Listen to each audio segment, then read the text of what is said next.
جب سے Sakina be be اکرم کے گھر آئی تھی، زلیخا کا رویہ اس کے ساتھ ایسا ہی تھا۔ سکینہ بی بی کسی بھی چیز کو اپنی مرضی سے ہاتھ نہیں لگا سکتی تھی، اور کچن میں تو زلیخا اسے گھسنے ہی نہیں دیتی تھی۔ کہتی اماں جو چاہیے مجھے بتا دیا کر۔ پچھلے 4 دن سے اس شدید گرمی میں سکینہ ایک چھوٹے سے کمرے کی ہو کر رہ گئی تھی۔ رات کو بہو، بیٹا اور بچے کھلے صحن میں چارپائیوں میں سوتے تھے۔ سکینہ نے بہو سے کہا، دھی رانی میری ٹوٹی چارپائی کو بھی صحن میں ڈال دے، اندر کمرے میں بڑی گرمی ہے۔ زلیخا نے کوفت سے ساس کی طرف دیکھا تھا، کہنے لگی اماں صحن میں اتنی جگہ نہیں ہوتی، بڑی مشکل سے تو ہم میاں بیوی اور بچے پورے آتے ہیں، ایک تو منہ اٹھا کر ہمارے گھر آ گئی۔ ارے پہلے کیا کم غریبی نے ہمارے گھر ڈیرے ڈال رکھے تھے جو تیری کمی رہ گئی تھی، بس کمرے میں ہی رہا کر۔ یہ کہہ کر اپنے ہاتھ جوڑ کر کہنے لگی، خدا کا واسطہ ہے تجھے سکینہ، 4 دن سے کمرے میں کسی قید کی طرح سے پڑی رہتی۔ لیکن آج جی گھبرانے لگا تو اٹھ کر صحن میں رکھے مرغیوں کے ڈربے کے پاس بیٹھ گئی۔ اماں تجھے کتنی دفعہ کہا ہے ادھر مت آ کر بیٹھا کر، مرغیاں دانہ کھا رہی ہیں، تجھے دیکھ کر ڈر جاتی ہیں۔ اماں پہلے ہی خیالوں میں گم مرغی کے چھوٹے چھوٹے چوزوں کو بڑے غور سے دیکھ رہی تھی کہ مرغی کس طرح اپنے منہ کا دانہ اپنے ننھے منھے چوزوں کو کھلا رہی تھی۔ اپنی بہو کی کرخت آواز سن کر اپنے خیالوں سے چونکی اور خالی نظروں سے بہو کو دیکھنے لگی۔ میری دھی، میرا اندر کمرے میں دل گھبرا رہا تھا تو یہاں مرغیوں کے پاس آ بیٹھی۔ اچھا جا اندر روٹی پڑی ہے کھا لے۔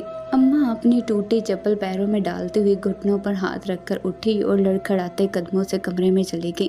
آج پھر سوکھی روٹی اور پیاز اماں نے دکھ سے کھانے کو دیکھا اور ایک سرد آہ بھری۔ اور زلیخا میری دھی، تھوڑا سالن ہے تو لا دے، یہ موا پیاز نہیں کھایا جاتا۔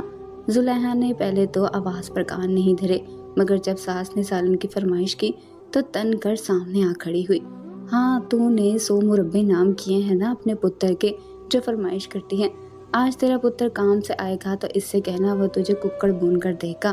ارے اماں شکر کر، روکھی سوکھی کھانے کو مل رہی ہے، پہلے خرچے کم تھے جو تو بھی مفت کی روٹیاں توڑنے چلی آئی ہے۔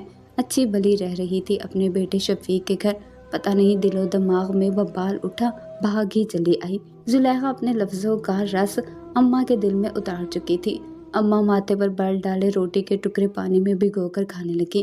جب دوپہر پوتی اسکول سے آئی تو دونوں ماں بیٹی تازہ سالن کے ساتھ کھا رہی تھی اور پاس ہی ٹھنڈی لسی کا ڈول رکھا تھا۔ اماں صحن میں لگے نیم کے درخت کے سائے میں بچھی چارپائی پر بیٹھی رب کا شکر ادا کرنے لگی۔ اماں کے 2 بیٹے تھے، بڑے کا نام شفیق اور چھوٹے کا نام اکرم تھا۔ ایک ہی گاؤں میں ٹھیکے پر زمین لے کر کاشتکاری کرتے۔ ان کے گھر بھی ایک دوسرے سے نسبتاً فاصلے پر تھے۔ سکینہ نے شوہر کی وفات کے بعد دونوں بیٹوں کو محنت مزدوری کر کے پالا۔ سکینہ کی خاموش طبیعت اور اچھے اخلاق کے باعث پورا خاندان اس کی عزت کرتا تھا۔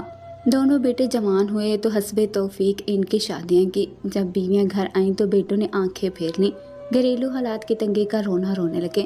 سچ ہے، جو شکر کرتا ہے اس کو اور زیادہ ملتا ہے، اور جو اللہ کی دی ہوئی چیزوں کی ناشکری کرتا ہے اس سے پہلے والا رزق بھی چھن جاتا ہے۔ ان دونوں کے ساتھ بھی ایسا ہی ہوا، تنگی کا رونا روتے رہتے اور سچ مچ تنگ دست ہو گئے۔ ٹھیکیدار نے فصل پوری نہ ملنے پر اپنی زمینیں واپس لے لی تھیں۔ اب دونوں دہاڑی دار تھے، گھریلو حالات تنگ ہونے کے ساتھ دل بھی تنگ تھے۔ وہ ماں جس نے تپتی دھوپ ٹھٹھرتی سردی میں محنت مزدوری کر کے جن بچوں کو پالا، اپنے منہ کا نوالا ان کو کھلایا، آج وہی ماں ان دونوں کے لیے بوجھ تھی۔ فوزیہ او فوزیہ، پانی تو پلا، بڑی گرمی ہے، آج سورج تو آگ برسا رہا ہے، ٹھنڈا ٹھار پانی لانا، ابھی لاتی ہوں۔ یہ کہتے ہوئے فوزیہ چولہے سے ہانڈی اتارتے ہوئے اٹھی اور گڑے سے پیالی میں پانی ڈال کر شفیق کو دیا۔ بھائی آج تو بڑی خوشبوئیں آ رہی ہیں، کیا پکا ہے؟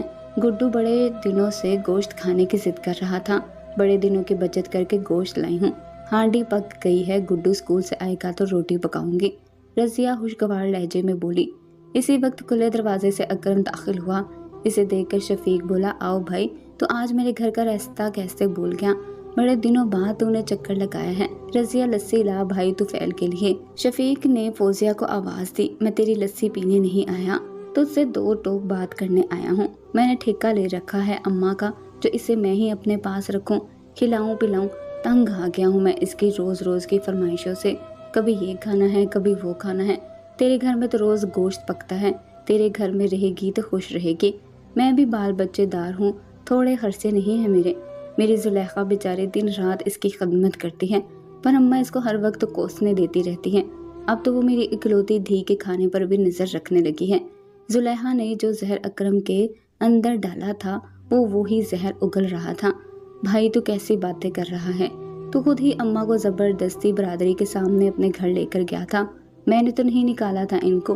और तू जानता है मेरे पास आजकल कोई काम धंधा नहीं है, वेला हूँ मैं। 4 दिन से कोई काम नहीं मिला। अब वेला कहाँ से खिलाऊं मैं अम्मा को? फौजिया ही लोगों की कढ़ाइयाँ करके घर का खर्च चलाती है। मगर अकरम कुछ सुनने को तैयार ही ना था। मैं कुछ नहीं जानता, बस तू कल मेरे घर आ और अम्मा को अपने साथ ले आ। मैं अपने घर का सुकून और बर्बाद नहीं कर सकता। ये कहते हुए अकरम खुले दरवाजे से बाहर निकल गया। मैं तुम्हें बता रही हूँ शफीक, अगर तुम अम्मा को यहाँ लाए तो मुझसे बुरा कोई ना होगा। तुझसे बुरा तो पहले भी कोई नहीं है। जा यहाँ से, मेरा दिमाग ना खराब कर। कुछ भी हो है तो वो हमारी माँ ही।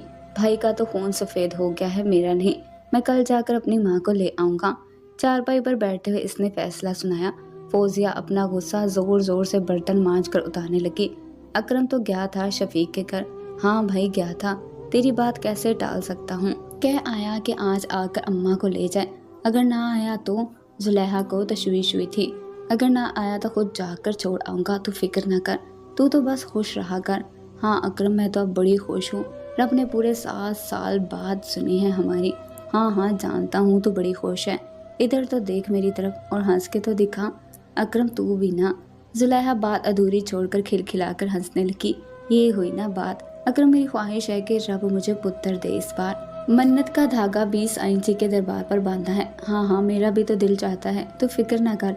अच्छा मैं तेरे लिए बाजार से कुछ फल फ्रूट लेकर आता हूँ। अम्मा आ जा, रोटी खा ले आकर। जुलेखा ने अम्मा को आवाज़ दी। अम्मा आहिस्ता आहिस्ता चारपाई से उठते हुए रोटी खाने के लिए आ गई। ले अम्मा रोटी खा ले। वही सूखी रोटी और साथ में अचार। आज शायद अम्मा का इधर आखिरी दिन था, इसी वजह से आज इसने मेहरबानी की और प्याज की बजाय अचार दे दिया। जुलेखा धी, बड़ी गर्मी है, अचार से मेरा सीना जलता है। एक प्याली दूध ला दो, मैं रोटी डुबोकर खा लूंगी। अम्मा ने लज्जाजत से कहा। अम्मा तेरी इन्हीं बातों की वजह से मैं तुझसे बड़ी तंग हूँ। यहाँ क्या मैंने गाय बांध रखी है जो हर वेले दूध ही तुझे देती रहूं? अकरम ने माँ को देखकर माथे पर बल डाले। अगले रोज शफीक घर के अंदर दाखिल हुआ और अम्मा की चारपाई पर आन बैठा। अम्मा के खाने की तरफ देखते हुए ठंडी सांस भरी। चलो मैं तुझे लेने आया हूँ, गुड्डू तेरा इंतजार कर रहा है। ना मेरे पुत्र ना, मैं तेरे साथ नहीं जा सकती। जुलेखा उम्मीद से है, इसे मेरी ज़रूरत है। एक बार बच्चा हो जाए तो फिर आऊँगी। जुलेखा बोली, अम्मा तुझे मेरे पर सवार होने की ज़रूरत नहीं है। मैं तेरे बगैर ही बहुत सुखी हूँ और तेरे बगैर मैं ज़्यादा खुश रहूँगी। जुलेखा ने तो अम्मा का दिल बुरी तरह तोड़ दिया। चल अम्मा जल्दी कर, तुझे घर छोड़कर मैंने काम पर भी जाना है। शफीक बेहद उकताया हुआ था। पुत्र ये तो पागल है, अकरम आएगा तो देखना वो मुझे तेरे साथ नहीं जाने देगा। वो कहेगा अम्मा मेरे पास रह, हमें तुम्हारी ज़रूरत है। अम्मा पागल नहीं, तू बन रही है। और भाई अकरम खुद आया था मेरे पास ये कहने के लिए कि मैं तुझे अपने घर ले आऊँ। वो अब और तेरा बोझ बर्दाश्त नहीं कर सकता। अम्मा की आंखों में ये सुनकर तो आंसू आ गए। जा अम्मा, क्या हमसे ही खिदमतें करवाती रहोगी? कुछ खिदमत शफीक से भी करवा लो। तंजिया मुस्कुराहट से जुलेखा बोली। अम्मा खामोशी से उठी और शफीक के साथ चल पड़ी। फौजिया अम्मा के लिए पानी ला। शफीक ने फौजिया को आवाज़ दी। अच्छा अम्मा, अब मैं काम पर जा रहा हूँ तो यहाँ आराम से बैठ। अच्छा पुत्र, रब रखा। जा खैर से। आ गई हैं अम्मा, बड़ी जल्दी थी तुझे यहाँ आने की। जैसे यहाँ तो तेरे इस्तकबाल की बड़ी तैयारियाँ हो रही थी, बस एक तेरी ही कसर रह गई थी। ये ले लस्सी पी, वरना शफीक को मेरी शिकायतें लगाने लग जाएगी। सब पता है मुझे तेरी हरकतों का। कब्र में टांगे हैं और चुगलियाँ लगाने से तो बाज नहीं आती। फौजिया की जुबान जुलेखा से भी 2 हाथ आगे थी। मेरे सोने रब, मुझसे कहाँ गलती हुई जो तू मुझे यूं आजमा रहा है? मैंने तो सारी जिंदगी तुझसे कोई शिकवा नहीं किया था। 2 मोटे मोटे आंसू बूढ़ी आंखों से निकलकर लरसते हुए प्याले में जा गिरे। हलक सूख कर कांटा बन चुका था, मगर प्यास खत्म हो चुकी थी। लस्सी का प्याला जमीन पर रखने की कोशिश में लरसते हाथों से मिट्टी का प्याला जमीन पर जा गिरा और अम्मा के दिल की तरह 2 टुकड़े हो गया। वाह अम्मा, आते ही नुकसान करने लगी है। कौन सा तेरे पुत्र की कमाई के ढेर लगे हैं जो तू प्याले तोड़ने लग गई है? अम्मा का दिल हर चीज़ से उचाट हो चुका था। खामोशी से उठी और फटी चादर से आंसू साफ करती घर की दहलीज पार करके आहिस्ता आहिस्ता चलते हुए गांव की मस्जिद के पास बने दरख्त के नीचे बैठकर सांस दुरुस्त करने लगी। गए वक्तों को याद करते हुए दिल भर आया। दफतन 50 का नोट झोली में आ गिरा। अम्मा ने घबरा कर सर उठाया। बेकारन समझकर पैसे देने वाला दूर जा चुका था। मैं बेकारन नहीं हूँ, अपने पैसे ले लो। पैसे देने वाला दूर जा चुका था और सकीना की आवाज़ ना सुन सका। सकीना ने नोट मुट्ठी में दबाया, घर की तरफ चल दी। घर पहुंची तो शफीक घर आ चुका था। अम्मा भी लाठी के सहारे चारपाई तक पहुंची और गिरने के अंदाज में चारपाई पर ढह गई। अम्मा तो किधर गई थी? टांगों में तेरी जोर नहीं है और तू पूरे पिंड की सैर करती फिरती है। एवं कहीं गिर पड़ी तो स्यापा तेरे इलाज का भी पड़ जाएगा। शफीक ने बेदर्दी से अम्मा को जताया। फौजिया रोटी लेकर आ, बड़ी भूख लगी है। शफीक सहन में लगे नलके से हाथ धोने चला गया। कहाँ से लाऊं रोटी? कुछ नहीं पकाया मैंने जो तेरे आगे पेश करूं। और सुन, दाल सब्जी पैसों से आती है जो तेरे पास तो कभी होते ही नहीं, ऊपर से खाने वाले बेशुमार। आखिर फिक्रा अम्मा की तरफ देखकर बड़े ही गुस्से से कहा था। अम्मा ने मुट्ठी में दबे नोट की तरफ देखा और आहिस्ता से मुट्ठी शफीक के सामने खोल दी। अम्मा के हाथ में चूड़ा मुड़ा सा नोट देखा। शफीक को खुशगवार हैरत का झटका लगा। ये तेरे पास कहाँ से आए पैसे? बस तू रख ले। फौजिया, ये पकड़ पैसे और जल्दी से सब्जी लेकर आ। अम्मा ने दिए हैं ये पैसे। हाँ, तो कोई एहसान किया है मुझ पर जो यूं तू जता रहा है? अम्मा ने दिए हैं पैसे। फौजिया ने नकल उतारते हुए नोट शफीक के हाथ से खींचा और सब्जी लेने चल दी। ये सिलसिला चंद दिन तक यूं ही चलता रहा। अम्मा मस्जिद के पास बने दरख्त के नीचे सर झुकाए बैठी रहती और झोले में गिरते पैसों में इजाफा होता रहता। इनसे कम से कम एक वक्त की रोटी बगैर तानों के मिलने लगी थी। अम्मा, जिसने इंतहाई गुर्बत और तंगदस्ती में भी किसी के आगे हाथ नहीं फैलाए थे, मेहनत मजदूरी करके दोनों बेटों को इज्जत के साथ पाला था, आज इन्हीं बेटों ने अपनी माँ को भिखारन बना दिया था। बहन जुलेखा, कहाँ हो? जल्दी आओ, तुम्हें एक बात बतानी है। क्या है? क्यों शोर मचा रही हो? अंदर आ जाओ। मोहल्ले की औरत जुलेखा को बताने लगी। तुम्हें पता है तुम्हारा जेठ शफीक अम्मा से भीख मंगवा रहा है और अम्मा झोली भर भर के पैसे लाकर फौजिया को देती है। आज मैं मस्जिद के पास से गुजरी तो मैंने देखा अम्मा की झोली तो पैसों से भरी हुई थी और वह बेचारी चुपचाप सर झुकाए बैठी थी। बड़ा ही बेगैरत निकला है शफीक, माँ को भिखारन बना दिया इस नामुराद ने। अच्छा तो ये बात है, मैं भी कहूँ कि मीसनी फौजिया का मुंह बंद क्यों है? वो तो एक दिन भी न रखे अम्मा को, तो अकेले अकेले कमाई खा रही है अम्मा की। जुलेखा पुरसोच अंदाज में बुड़बुड़ाई। जुलेखा ने अपने शौहर अकरम से बोला, अकरम तुझे पता है शफीक अम्मा से भीख मंगवाता है? मुझे पड़ोस वाली बता रही थी। अम्मा हर रोज झोली भर भर के पैसे लाती है और फौजिया को देती है। देखा तूने अकरम, अम्मा कितनी घुन्नी और मेसनी है। हमारे घर में तो इसके नखरे ही खत्म नहीं होते थे और इधर जाकर कमाई कर रही है। मैं बता रही हूँ अकरम, मैं फौजिया को अम्मा की कमाई अकेले नहीं खाने दूंगी। हमारा भी तो हक है अम्मा की कमाई पर। तो ऐसा कर, अम्मा को जाकर घर ले आ। अम्मा से कहना हम बड़े शर्मिंदा है। तेरा दिमाग तो खराब हो गया है क्या? कभी कहती है छोड़ा, कभी कहती है ले आ। तूने तो मुझे लट्टू समझ रखा है, जिधर दिल करता है घुमाने लग जाती है। क्या खुद दिमाग कहीं की, दफा हो इधर से, पागल समझ रखा है मुझे। देख तू ठंडे दिमाग से सोच, घर में अम्मा की कमाई आएगी तो हमारे भी हालात अच्छे हो जाएंगे। आज पहली मर्तबा जुलेखा अकरम की झिड़की पर भड़कने की बजाय आराम से समझाने लगी। अच्छा ठीक है, सांस तो लेने दे, पानी पिला। बेटा बीवी को समझाने की बजाय खुद भी अम्मा की कमाई के बारे में सोचने लगा कि अम्मा की कमाई से कुछ तो बचत हो जाएगी। बेगैरत बेटे की आंखों पर लालच की पट्टी बन चुकी थी, जिसे माल तो नजर आ रहा था मगर अम्मा की इज्जत नफ्स और खुददारी जाने का कोई दुख नहीं था। अम्मा चल, मैं तुझे लेने आया हूँ, जुलेखा तुझे बड़ा याद कर रही है। अकरम ने अपने छोटे भाई शफीक के घर दाखिल होते ही बुलंद आवाज में अपना हुक्मनामा जारी किया। अम्मा कहीं नहीं जाएगी, यही रहेगी मेरे पास। शफीक ने दखल अंदाजी की। शफीक भी अम्मा की कमाई को हाथ से जाने नहीं देना चाहता था। चल अम्मा उठ मेरे साथ, चल मेरा वक्त बर्बाद ना कर। अकरम ने तकरीबन घसीटते हुए अम्मा को उठाना चाहा। बात सुन अकरम, अम्मा तेरे साथ नहीं जाना चाहती, तू क्यों जबरदस्ती कर रहा है? बस मैंने कह दिया अम्मा यही मेरे घर में रहेगी। मैं अच्छी तरह जानता हूँ तू क्यों नहीं भेज रहा अम्मा को मेरे साथ। और मुझे सब पता है, अम्मा की कमाइयाँ खा रहा है तू। क्या समझता है मुझे कभी नहीं पता चलता? अम्मा की कमाई तो अकेला खाता रहेगा और मैं तुझे ऐसा करने दूंगा, इस भूल में न रहना तू। अकरम भी जानवरों की तरह धाड़ कर बोल रहा था। मेरा भी पूरा हक है अम्मा की कमाई पर।